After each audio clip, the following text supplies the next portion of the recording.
akan baca firman Tuhan yang saya ambil di dalam kitab Wahyu pasal yang ke-21. Ayat yang pertama. Untuk menghormati pembacaan firman Tuhan, saya jemput Bapak Ibu Saudara sekalian bangkit berdiri. Wahyu pasal yang ke-21, ayat yang pertama. Firman Tuhan berkata sebagai berikut dengan judul perikop, dari hal langit baru dan bumi baru. Ayat 1.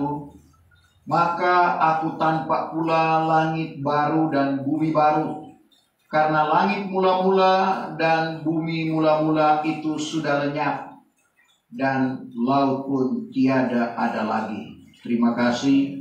Puji Tuhan. Silakan dulu.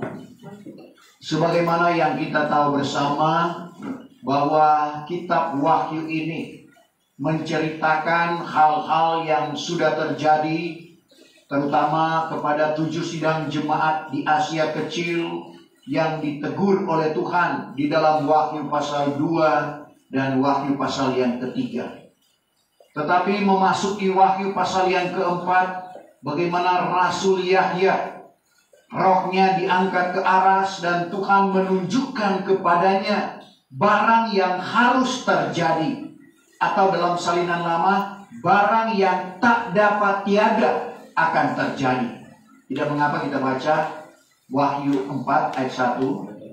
Kemudian daripada itu aku tampak suatu pintu terbuka di surga. Diperlihatkan kepada Rasul Yahya pintu terbuka di sorga.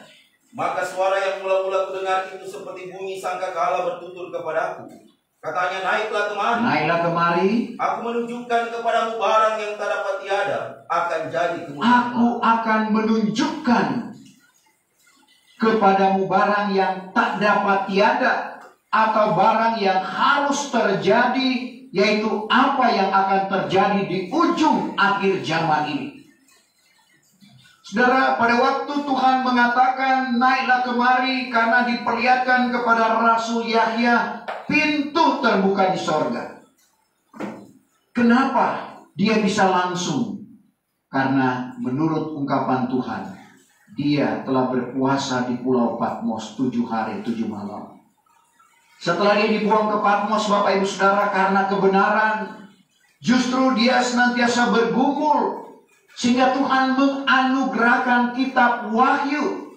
Karena ada hamba Tuhan, kesaksiannya, pada waktu Tuhan katakan naiklah kemari, dia tidak bisa naik, Bapak Ibu Saudara, padahal Tuhan yang suruh. Nanti setelah dia berpuasa 3 hari 3 malam, tanpa makan, tanpa minum, pada waktu penglihatan itu nampak, dan Tuhan panggil dia, naiklah kemari, dia bisa naik. Jadi memang melalui pergumulan sebagaimana Rasul Yahya, karena pergumulannya, sehingga dalam Wahyu 4 itu pada waktu Tuhan mengatakan naiklah kemari, karena diperlihatkan kepadanya pintu sorga terbuka, dia bisa melihat, dan Tuhan akan pada waktu itu menunjukkan kepadanya perkara-perkara yang akan terjadi di ujung akhir zaman ini. Sebab itu apa yang terjadi saat ini sebenarnya tidak akan membuat kita terkejut kalau kita rajin menyelidiki akan kebenaran firman Tuhan. Tidak sama seperti Herodes, tidak sama seperti orang-orang yang ada di Yerusalem. Pada waktu para Majus singgah di Yerusalem, Bapak Ibu Saudara, dan berkata, di manakah raja orang Yahudi yang baru lahir? Herodes terkejut. Orang-orang isi Yerusalem pun terkejut. Coba kita baca Matius 2 ayat 2. Yang kedua, katanya, di manakah raja orang Yahudi yang baru lahir itu? Para Majus berkata, di manakah raja orang Yahudi yang baru lahir itu? Karena kami sudah melihat bintangnya di sebelah timur. Kami sudah melihat bintangnya di sebelah timur. Maka kami hendak menyembah dia. Kami hendak menyembah dia. Apabila didengar oleh Baginda Herodes akan hal itu, Apabila didengar oleh Baginda Herodes akan pernyataan itu, maka terkejutlah ia. Terkejutlah ia Beserta seisi negeri Yerusalem. beserta seisi negeri Yerusalem. Bukan cuma Herodes yang terkejut, dia pikir, wah, ada saat saingan ini, ada raja baru yang baru lahir. Orang-orang di Yerusalem pun sebenarnya tidak perlu terkejut karena mereka menyelidik firman Tuhan. Karena sudah dinubuatkan jauh hari sebelumnya. Sebab itu Herodes memanggil orang-orang kepala-kepala imam untuk bertanya, di mana? Lalu kita perhatikan apa yang dinubuatkan dalam Mika pasalnya yang kelima ayat 1. Mika 5 ayat yang pertama. Maka engkau, hai Betlehem Efrata, jikalau kecil engkau di antara beribu-ribu negeri Yehuda sekalipun, daripadamu juga akan terbit bagiku seorang yang jadi pemerintah Israel. Maka keluarnya daripada purbakala, daripada awal sampai. Jadi kalau kita baca Matius 2 kelanjutannya mereka ungkapkan tentang di mana Yesus dilahirkan. Yang sebenarnya tidak perlu mereka terkejut. Yang sebenarnya mereka tidak perlu sekali lagi terkejut dengan apa yang terjadi pada waktu itu. Karena sudah dinubuatkan. Ternyata Herodes dan orang isi Yerusalem pun terkejut dengan pernyataan dari para Majus. Nah, demikian juga di hari-hari terakhir ini. Hal-hal yang akan terjadi sudah diungkapkan oleh Tuhan. Bagaimana kita perhatikan orang-orang yang mati syahid dan memang akan terjadi, terutama di meterai yang kelima. Sebab itu mulai ada tanda-tandanya. Karena di meterai yang kelima, sudah ganti gambar ya, karena sementara akan diterangkan bumi baru dan langit baru. Saudara, di mana sekali lagi akan ada kematian secara besar-besaran. Baik mereka yang sudah menjadi pengantin Kristus, yang sudah disempurnakan, tapi untuk menggenapi bilangan, di mana darah-darah orang mati, seperti darah Habil yang mengadu kepada Allah. Berapa lama lagi ya Tuhan, Engkau tidak membela darah kami? Lalu Tuhan bilang, bersabarlah.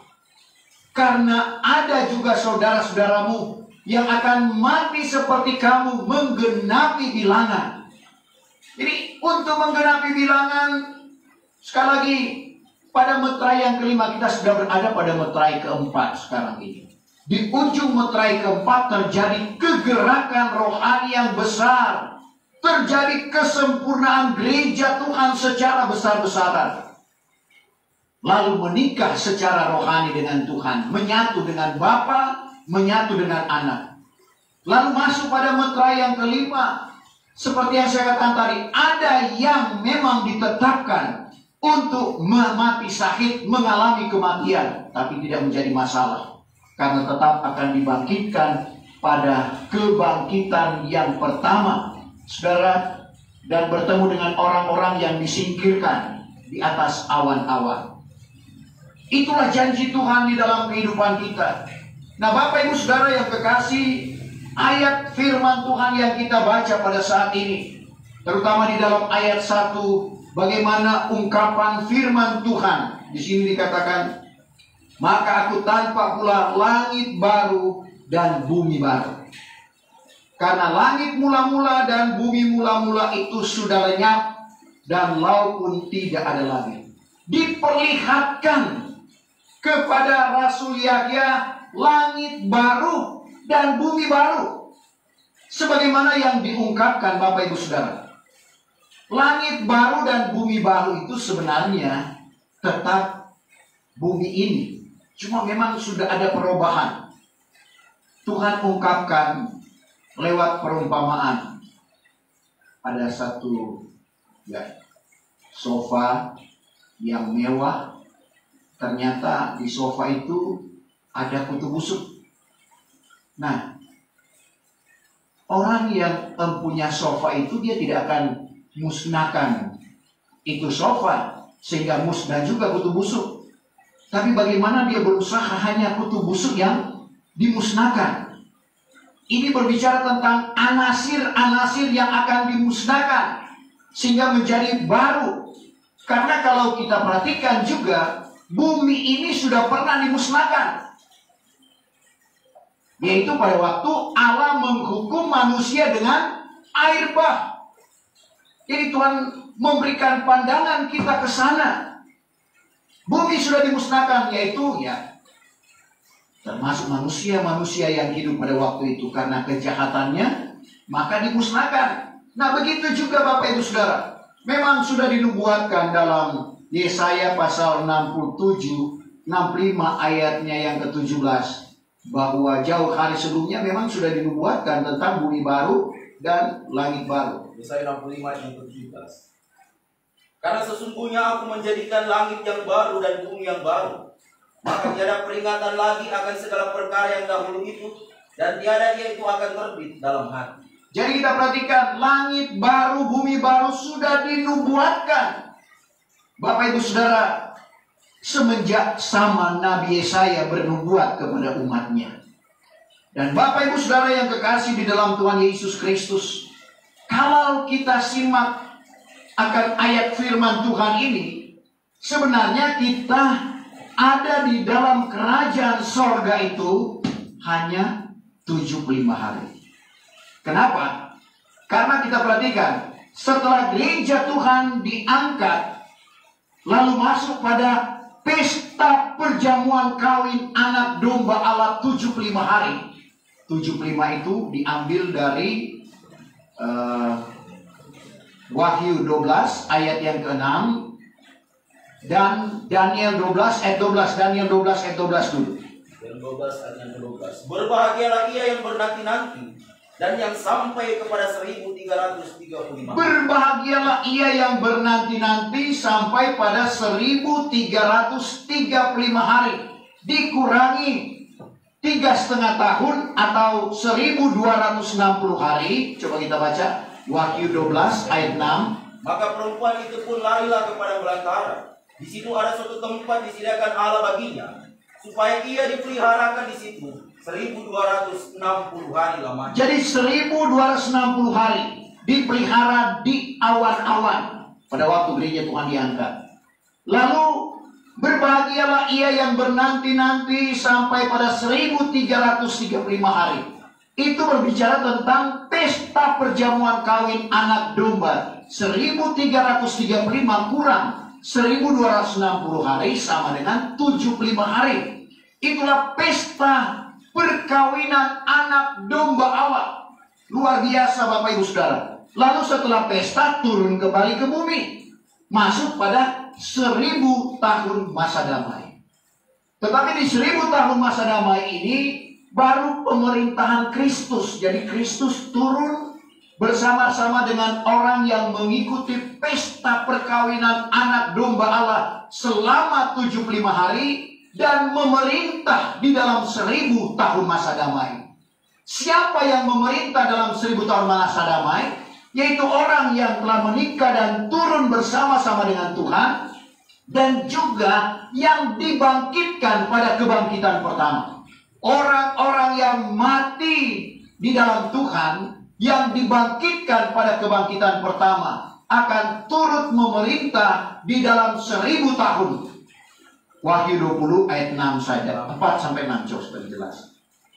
Maka kutampaklah beberapa takhta dan ada orang duduk di atasnya. Maka kepada mereka diserahkan kuasa menghukumkan. Dan lagi aku tampak segala nyawa orang yang dipancung kepalanya, sebab menyaksikan Yesus dan firman Allah. Dan tiada menyembah binatang itu dan patungnya, dan yang tiada bertanda di dahinya atau di tangannya. Maka mereka itu sekalian hidup balik dan memerintah beserta dengan Kristus 1000 tahun lamanya. 1000 tahun lamanya, jadi akan memerintah 1000 tahun, yaitu di dalam 1000 tahun masa damai.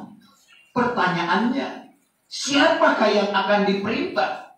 Karena yang memerintah adalah orang-orang yang sudah diangkat pada keangkatan gereja Tuhan, yang tidak mengalami kematian, dan orang-orang yang dibangkitkan pada kebangkitan pertama, dipertemukan Bapak Ibu Saudara di udara, lalu diobahkan sebelum masuk pada pesta perjamuan kawin anak domba Allah di sorga selama 75 hari, harus diobahkan terlebih dahulu. Karena 1 Korintus 15 ayat 50 sampai 52, daging ini tidak bisa masuk dalam kerajaan sorga. tubuh yang ada daging. Coba kita bacain. Ayat yang ke-50. Tetapi inilah kukatakan, hai saudara-saudaraku. Inilah yang kukatakan, hai saudara-saudara, kata Bahwa Paulus. daging dan darah tiada dapat mewarisi kerajaan Allah. Daging dan darah, meskipun sudah sempurna tubuh, jiwa, dan roh, masih ada daging. Daging dan darah tidak mewarisi kerajaan sorga. Dan keadaan yang akan binasa tiada mewarisi keadaan yang tiada akan binasa. Ingatlah aku menyatakan kepadamu suatu rahasia, bahwa bukan sekalian kita ini akan mati, tetapi kita sekalian akan diubahkan. Akan diubahkan. Di dalam sesaat, Dalam sesaat, dalam sekejap mata, sekejap mata, pada bunyi sangkakala yang akhir. pada bunyi sangkakala yang akhir. Karena sangkakala akan berbunyi, dan segala orang mati akan dibangkitkan dengan keadaan yang tiada akan binasa, dan kita ini akan diubahkan. Kita akan diubahkan. Jadi kita lihat pada waktu keangkatan gereja Tuhan, Bapak Ibu Saudara, masih tubuh, jiwa, dan roh, masih ada daging. Dan kita perhatikan, setelah itu orang-orang yang mati di dalam Tuhan dibangkitkan pada kebangkitan pertama, bertemu dengan orang-orang yang tidak mengalami kematian dan diubahkan dengan tubuh kemuliaan. Baru masuk pada pesta perjamuan kawin anak domba Allah dan turun ke bumi memerintah selama 1000 tahun masa damai. Siapa yang akan diperintah? Yaitu orang-orang yang lolos pada zaman antikris. Tapi harus dengan perjuangan. Saudara, karena diungkapkan untuk masuk pada zaman antikris itu harus menanggung dengan darah sendiri. Kalau kita sekarang, keselamatan kita ditanggung oleh darah Kristus. Tapi mereka memang menderita sempurna. Sebab itu apa yang diungkapkan oleh Tuhan Yesus dalam Matius 24 tentang perempuan mengandung, tentang perempuan menyusui, yaitu berbicara tentang gereja mengandung dan gereja menyusui. Karena barang yang rohani harus dibandingkan dengan hal yang rohani. Diajak oleh Tuhan supaya mereka jangan minta pelarian pada waktu musim dingin atau hari Sabat. Kita baca dulu Matius 24 ayat 20-21. Hendaklah kamu berdoa. Berdoa. Minta pelarianmu itu janganlah berlaku pada musim dingin atau hari Sabat. Karena pada ketika itu akan timbul sengsara yang besar. Ketika itu akan timbul sengsara yang besar. Seperti yang demikian belum pernah berlaku. Belum pernah berlaku. Daripada awal kejadian alam. Terus sehingga sampai sekarang ini. Dan kemudian daripada itu juga tiada akan jadi musim dingin. Orang tidak bisa bekerja. Ketentuan Taurat hari Sabat memang tidak boleh bekerja. Artinya masuk pada metra yang ke-7, kita perhatikan sebelumnya lagi, Bapak Ibu Saudara, Tuhan akan mendatangkan bala kelaparan ke dalam negeri. Amos 8 ayat 11-12 itu termasuk musim dingin. Tidak ada pekerjaan, tidak ada pemberitaan seperti saat ini. Untuk jelasnya Amos 8 yang ke-11, bahwasanya hari akan datang kelak. Hari akan datang kelak. Memang itu belum terjadi, tapi hari akan datang kelak. Demikianlah firman Tuhan Hua. Demikianlah firman Tuhan Hua. Apabila aku mendatangkan bala kelaparan ke dalam negeri. Apabila Tuhan mendatangkan bala kelaparan ke dalam negeri. Yaitu bukannya lapar akan roti. Bukan lapar akan roti. Dan bukannya dahaga akan air. Bukan dahaga akan air. Melainkan akan mendengar segala firman Tuhan. Tetapi lapar dan dahaga untuk dengar firman Tuhan. Maka orang akan mengembara daripada laut sampai kepada laut. Laut sampai kepada laut. Banyak kapal laut sekarang.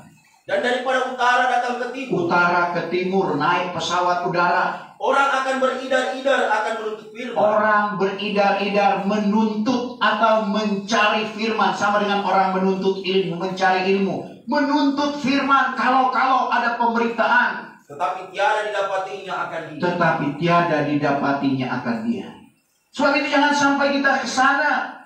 Tapi orang-orang yang sudah melakukan kebenaran firman Tuhan tetap dipelihara oleh Tuhan. Meskipun tidak ada lagi pemberitaan, kalau kita sudah limpah dengan firman, Kolose 3 ayatnya yang ke-16, hendaklah perkataan Kristus diam di dalam dirimu dengan limpah. Kita tidak akan mengalami kelaparan rohani. Kita tetap akan disegarkan, kita tetap akan dipuaskan oleh Tuhan. Karena kita sudah memiliki sama dengan perjalanan umat Israel. Karena ketentuan Taurat, hari Sabat, mana itu tidak turun. Saudara, ada hubungan dengan tadi, minta pelarianmu jangan berlaku pada musim dingin atau hari Sabat. Mana, yaitu berbicara tentang firman Tuhan, tidak ada lagi.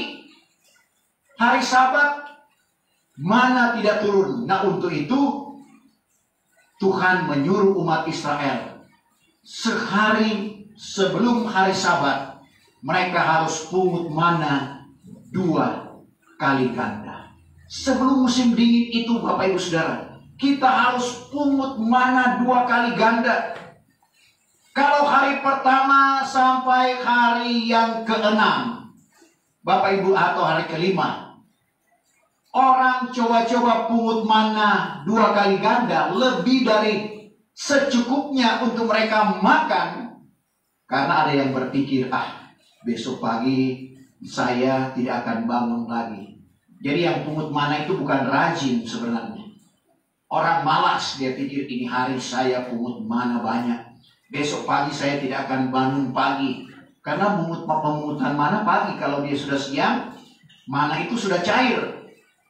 Jadi yang coba-coba pungut lebih, yaitu lebih dari 1 gomer, lebih daripada untuk dia makan pada hari itu dia tinggalkan, besoknya mana sudah berbau busuk, sudah berulat. Jadi Tuhan sudah tetapkan setiap pagi mereka harus pungut mana secukupnya untuk dimakan pada hari itu, kecuali sehari sebelum hari Sabat. Coba kita baca itu. Keluaran 16 ayat yang ke-22. Keluaran 16 ayat 22. Maka jadilah pada hari yang ke-6, hari ke-6 sebelum hari Sabat hari ke-7, dipungutnya oleh mereka itu 2 kali banyaknya. 2 kali banyaknya. Yaitu masing-masing orang 2 gomer. Kalau hari biasa 1 gomer, ini 2 gomer. Lalu datanglah segala penghulu bangsa itu memberitahu Musa. Jadi kita perhatikan, sebelum hari Sabat, sebelum tidak ada lagi pemberitaan akan ada kegerakan rohani yang besar, itulah pemungutan mana 2 kali ganda. Sebab itu sekarang kita perlu limpah dengan firman, supaya kita tidak akan bingung, kita tidak akan terkejut dengan hal-hal yang akan terjadi. Karena memang sudah dinubuatkan oleh firman Tuhan. Lanjut di dalam 1000 tahun masa damai ini, Bapak Ibu Saudara, berarti ada 2 kelompok manusia. Yaitu yang sudah diobahkan, karena sebelum masuk pada pesta perjamuan kawin anak domba di sorga 75 hari diobahkan dengan tubuh kemuliaan. Dan yang lolos pada zaman antikris tetap bumi ini. Sebab itu di dalam ungkapan ada pertanyaan di dalam ungkapan kitab Wahyu. Masih adakah perkembangan biak di 1000 tahun masa damai ini? Ada. Yaitu orang-orang yang lolos pada zaman antikris. Suami istri yang lolos pada zaman antikris, mereka masih akan berkembang biak di dalam 1000 tahun masa damai. Mereka itulah yang akan diperintah. Yang akan memerintah adalah pengantin Kristus dan orang-orang yang dibangkitkan pada kebangkitan pertama. Nah, untuk itu Bapak Ibu Saudara, luar biasa janji Tuhan di dalam kehidupan kita. Inilah janji di mana kita bukan hanya sekedar diselamatkan, tapi kalau kita menjadi pengantin Kristus, otomatis kita akan memerintah bersama-sama dengan Tuhan. Sebab itu kita diproses sedemikian rupa. Saudara, saya ingat di zaman Orde Baru, dulu masih ada AKB, Akademi Angkatan Bersenjata Republik Indonesia. Sekarang kan sudah dipisah TNI dan Polri. Masing-masing punya akademi. Ada kakak teman saya, dia bilang, luar biasa susahnya, sulitnya. Diuji. Kalau diuji fisik, lari, pakai ransel yang ada pasir beban, siang bolong, sampai di satu tempat, diuji lagi. Karena bukan main 10 pangkat yang dia lewati.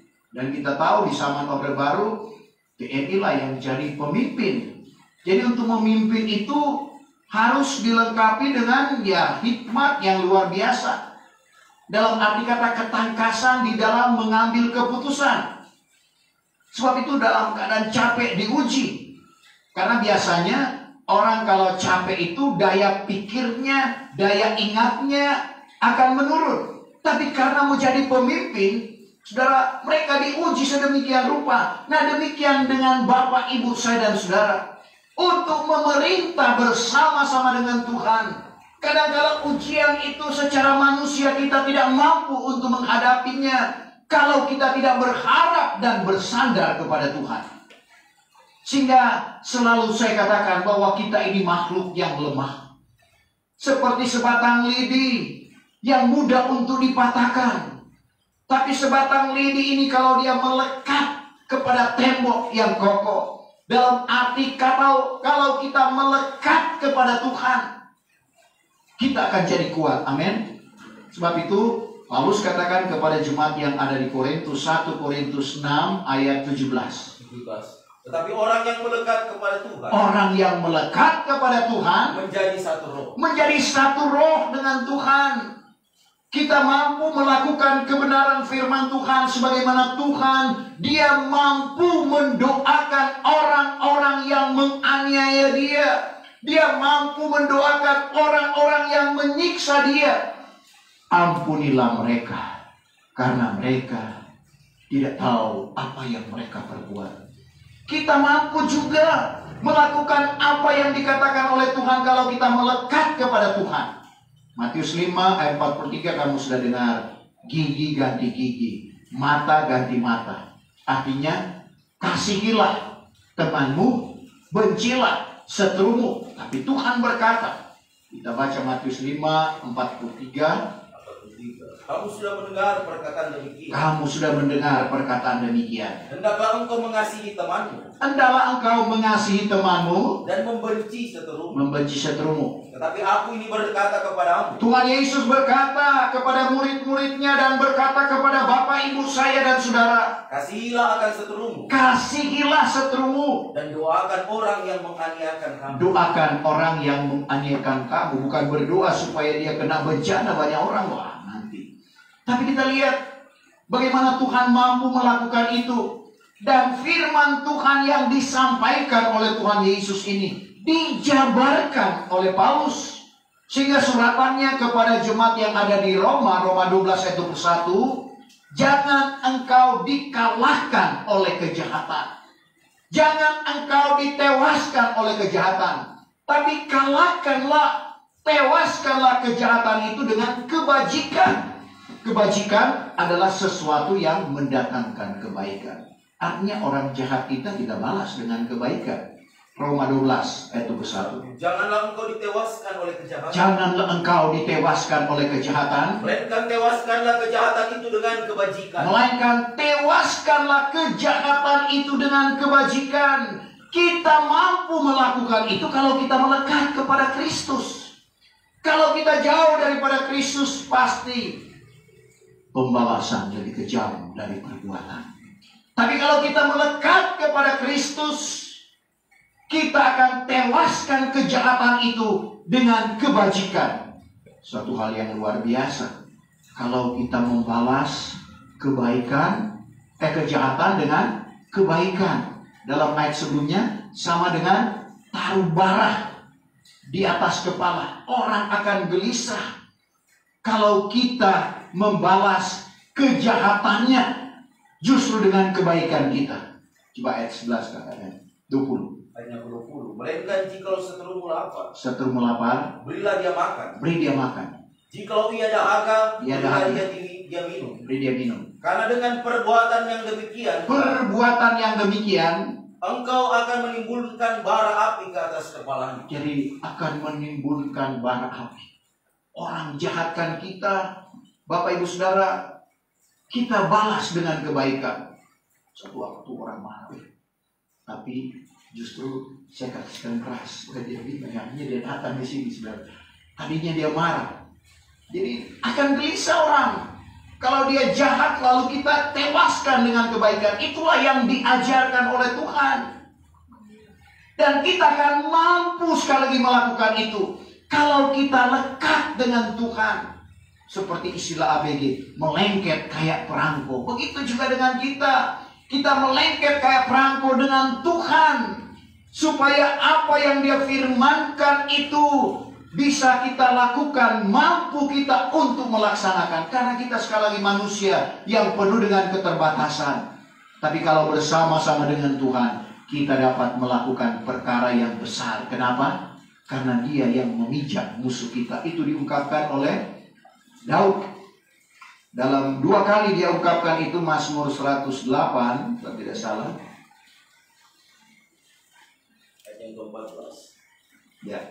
Bahwa serta dengan Allah kami akan berbuat perkara yang besar-besar. Kita akan berbuat perkara yang besar-besar kalau kita berserta atau bersama-sama dengan Allah. Dan ia pun akan memijakkan segala musuh kami. Dia akan memijak. Begitu juga dengan Mazmur 60 ayat 14. Bahwa serta dengan Allah kami mengerjakan pekerjaan yang besar. Mengerjakan pekerjaan yang besar. Dan ia pun akan memijak-mijakkan segala lawan kami. Ia akan memijak-mijak segala lawan kami.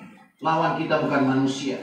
Kita bukan berperang dengan daging dan darah, tetapi kita berperang dengan penguasa yang ada di udara, yang selalu menggoda kehidupan kita. Kuasa kegelapan berusaha untuk menjatuhkan iman kita. Sebagaimana Tuhan tidak menghendaki seorang pun binasa, tapi kuasa kegelapan sebaliknya. Dia tidak kehendaki seorang pun akan selamat.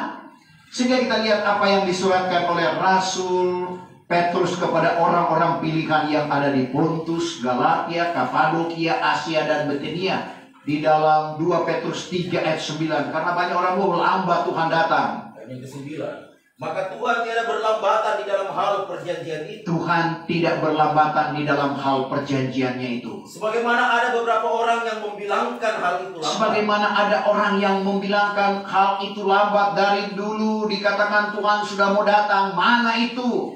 Melainkan panjang sabar akan kamu. Tetapi sebenarnya itu panjang sabar Tuhan akan kita. Tiada ia gemar akan seorang pun binasa. Tiada ia gemar seorang pun akan binasa. Melainkan sehingga sekaliannya sampai kepada Tetapi semua sampai kepada tobat. Artinya Tuhan tetap masih memberikan kesempatan orang-orang untuk bertobat, orang-orang untuk datang kepadanya.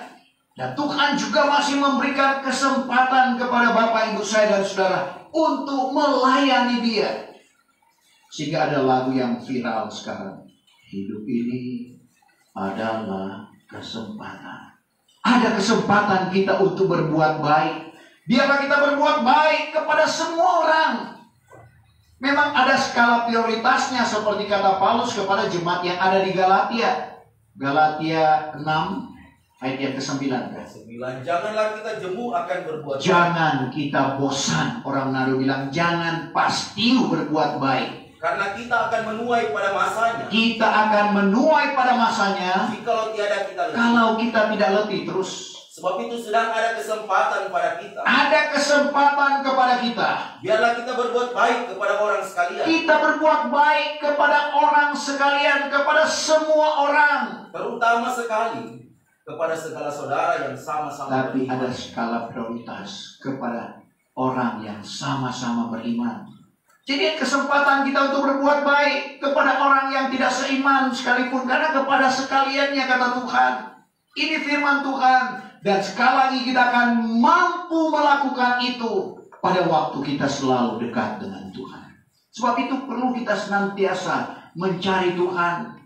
Saudara, karena pengalaman tokoh-tokoh dalam Alkitab, meskipun mereka harus mempertaruhkan nyawanya hanya karena mau mencari Tuhan, hanya karena mau berdoa kepada Tuhan, sehingga mereka tidak mengindahkan nyawanya berharga sebagaimana pelayanan Paulus. Dia tidak sayang diri di dalam melayani.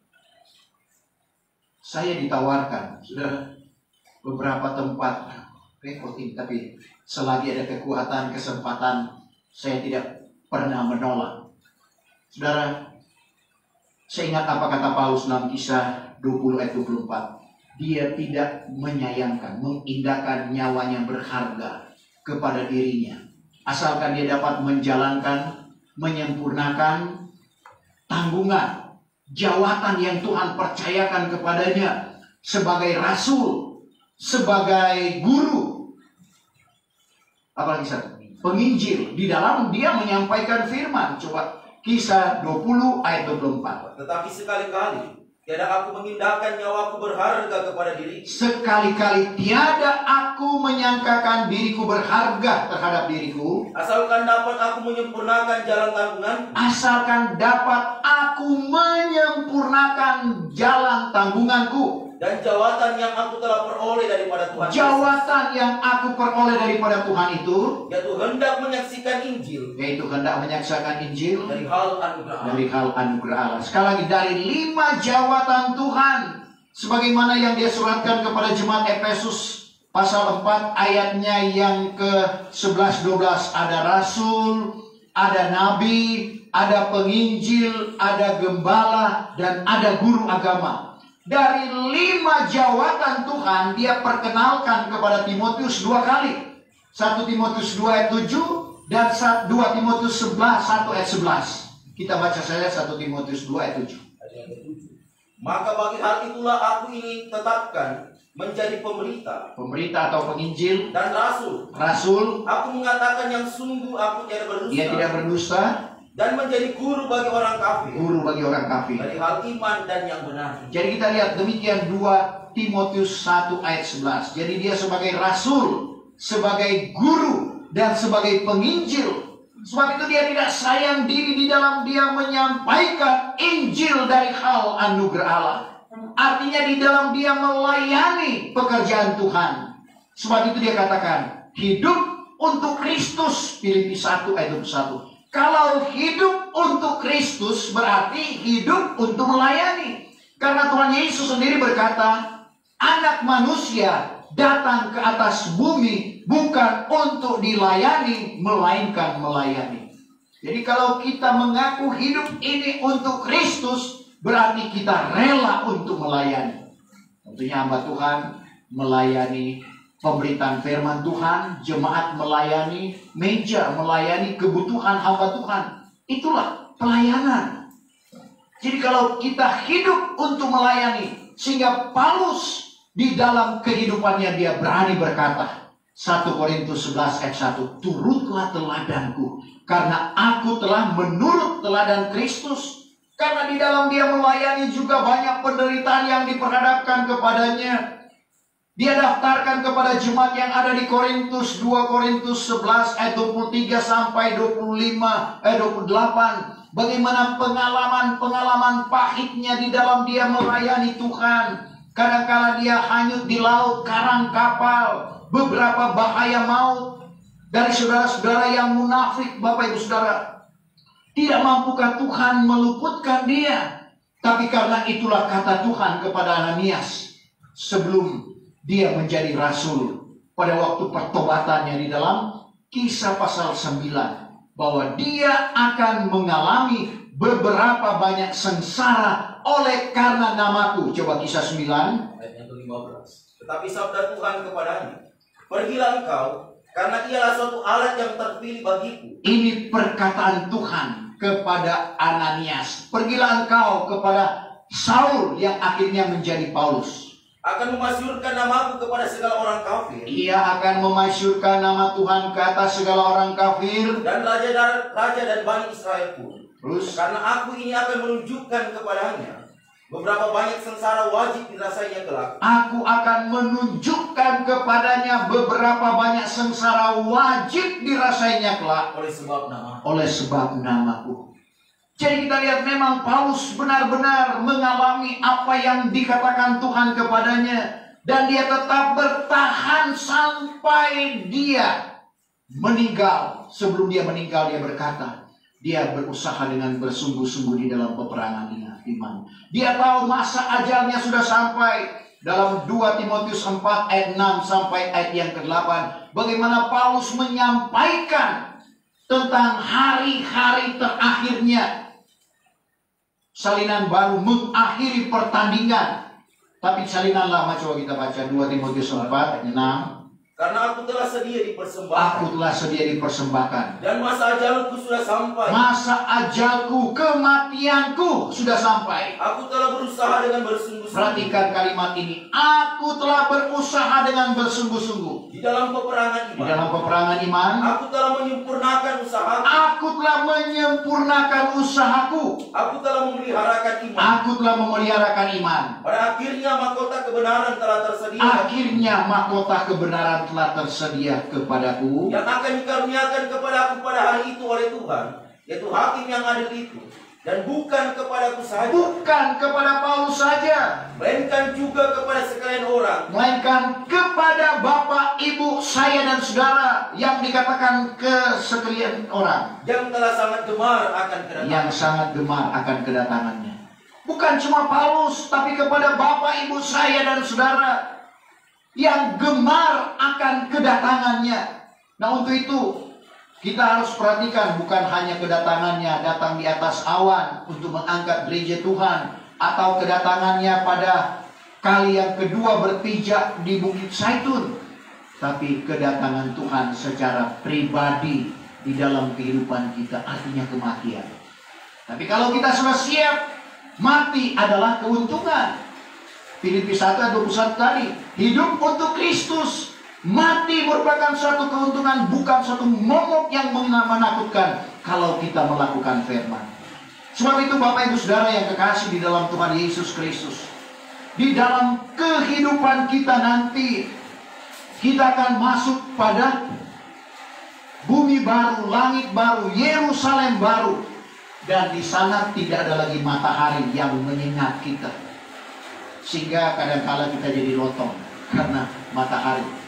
Dan kadang-kala kulit kita bisa terkupas karena pedisnya matahari. Di sana nggak ada lagi. Salah satu hal yang terjadi luar biasa, nggak perlu cahaya pelita.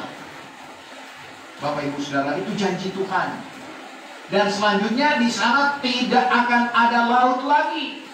Tidak akan takut dengan tsunami seperti yang terjadi di Aceh dan di beberapa negara lain. Luar biasa. Di sana tidak akan ada lagi air mata.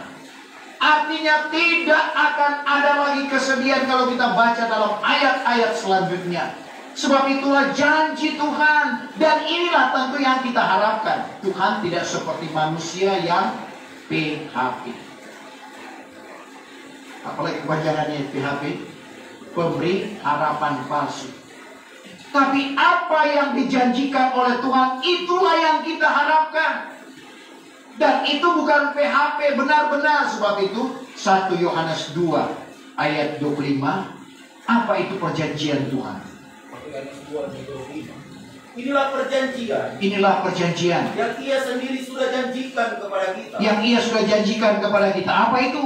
Yaitu hidup yang kekal. Hidup yang kekal dalam arti kata kesenangan yang kekal, baik dalam 1000 tahun masa damai maupun dalam bumi baru, langit baru, Yerusalem baru yang akan turun dari sorga. Di sana kita akan bersama-sama dengan Allah, karena Ia yang menerangi. Kita perhatikan sebagai ayat terakhir Wahyu 22 ayat 5. Wahyu 22 ayat 5. Maka tiadalah ada malam lagi pula. Tidak akan ada malam lagi karena sudah tidak ada matahari. Dan mereka itu tiada berkehendakkan cahaya pelita. Tidak berkenakan cahaya pelita Dan cahaya matahari. dan cahaya matahari. Karena Tuhan yaitu Allah. Tuhan yaitu Allah Akan menerangkan mereka itu. menerangkan mereka itu. Dan mereka itu akan memerintah kelak selama-lamanya. Memerintah selama-lamanya dalam langit baru, Yerusalem baru yang akan turun dari surga. Saya jemput kita bangkit berdiri. Kita sempurnakan ibadah kita pada pagi hari ini.